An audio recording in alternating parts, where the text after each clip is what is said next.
So let's talk about the electrolysis of water, the splitting of water into its elemental form. Can't talk about electrolytic cells without this very, very famous experiment.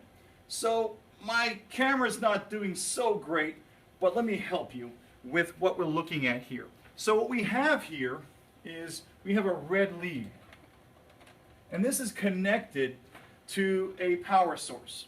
So the power source it's sitting on is right here, and it's a DC current. So let's make this line head here, and make this line kind of head and turn here, and this is going to be our battery. If you're really cool, you say bat, I guess. Okay, so I got my two electrodes, and this is my battery. This is my voltaic cell. Okay, and what we have here is we've got this lead connecting. This is a black lead. I made a red lead, and this red lead is coming from the cathode of my battery. Okay, so I'm going to make this the cathode. And this must be my anode. And what we have, my friends, in chemistry is the anode is a place of oxidation, cathode is a place of reduction. Essentially, the anode is going to push charge this way.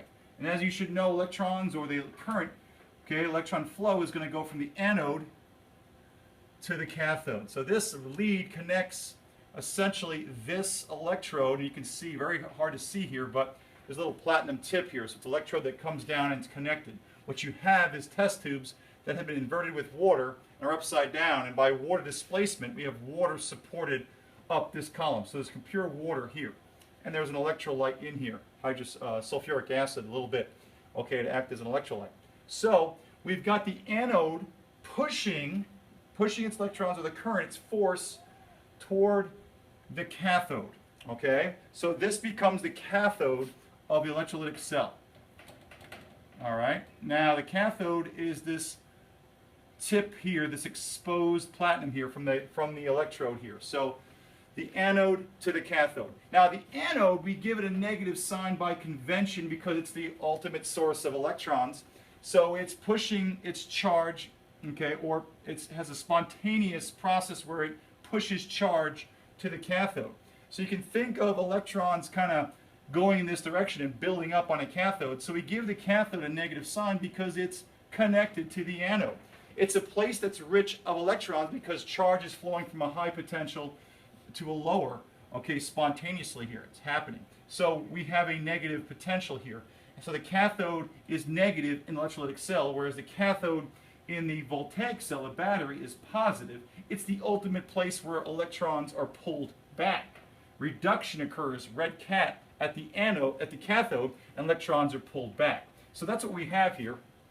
So as we always know, is that this is the cathode. This little piece of platinum from this electrode is the anode of the electrolytic cell.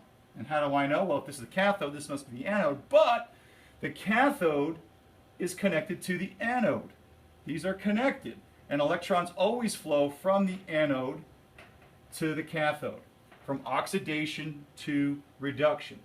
And this must be positively charged in this case because it's connected to the positive terminal. People get confused all the time, but if you take a battery and extend these terminals and then invert it into this solution or any type of electrolytic cell, the anode, which is negative, will be the end of that longer, elongated, would be, of course, the cathode of the cell. So it makes sense that this is connected. The battery's driving this to happen. The battery's making it negative.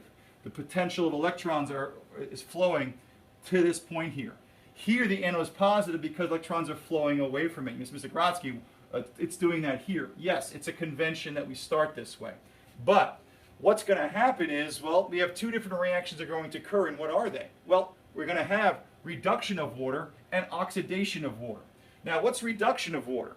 Well, reduction of water is going to be a scenario where water is going to essentially gain electrons. Okay, so we take water, and let's think about this. Water is going to gain, let's start with an electron to make some sense of this. Now, if you think about water, and I'll draw this here, water has electrons that are very closely attracted, and then these are not so much or attracted as much because you have this positive pulling force of the proton of the hydrogen. Notice I drew these pairs of electrons closer to the oxygen. It's a polar bond, and the coulombic force of attraction of the oxygen is so much greater than the one proton force of the hydrogen. So electron pairs are pulled closer. So when you think about how water really looks like, who has the ability to gain charge? Don't forget that hydrogen has one proton. So you can really think about just kind of a lonely proton, electron deficient H, or a proton sitting out there. So clearly, if there's going to be a gain of electrons, it's going to be by the electron deficient hydrogen. So that's going to accept an electron, and it's going to become hydrogen, or a radical of hydrogen. Now, what's remaining, okay, is this hydrogen here, and we should be able to recognize this, OH, or oxygen, with 8 valence electrons, at least here, and the 1, and this is the hydroxide ion, very stable ion. So clearly we're going to make hydrogen and some hydroxide ions. Okay?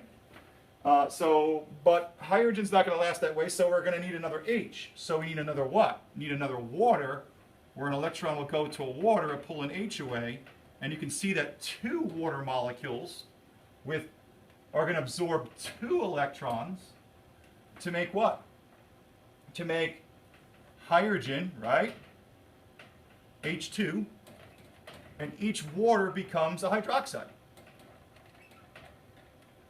And you can see our half fractions balanced. This is 0, -2 on this side, -2 on this side. And there's our reduction reaction. And you may say, okay, I get that. And also, if you got reduction potential tables, that's what's happening. But at the what? Cathode of this electrolytic cell, we're going to make hydrogen gas, a little fizzing. Okay? What about the anode? Well, at the anode, we're going to take water again. And we know that at the anode, there's oxidation. There's a potential of pulling electrons away here because the battery's pulling them away, forcing this to have a potential that's positive. So water is going to somehow give off an electron. What does that look like? Well, over here again, we've got our water, closely held electrons. These are held a little farther away. And we have a water again. Okay, now what's happening here is if we're going to give off electrons, well, who are held more tightly? The electron pair that do not have anything else to pull it back, or this pair who's getting a little bit of a tug from those H's? Well, I'll tell you, the ones that are held tightly, okay, are not the ones, or are going to be the ones that don't have a tug to be released. So when you think about it, who is going to be able to be forced its electrons? You've got this positive pulling force of the cathode. Where can it rip electrons from? Okay, well, the easier ones to rip are these guys. These guys are not held as tight because you've got a proton pulling back on them. So these are easily lost. So the force, because this is a non-spontaneous process, is needed to make this happen. So we lose an electron here.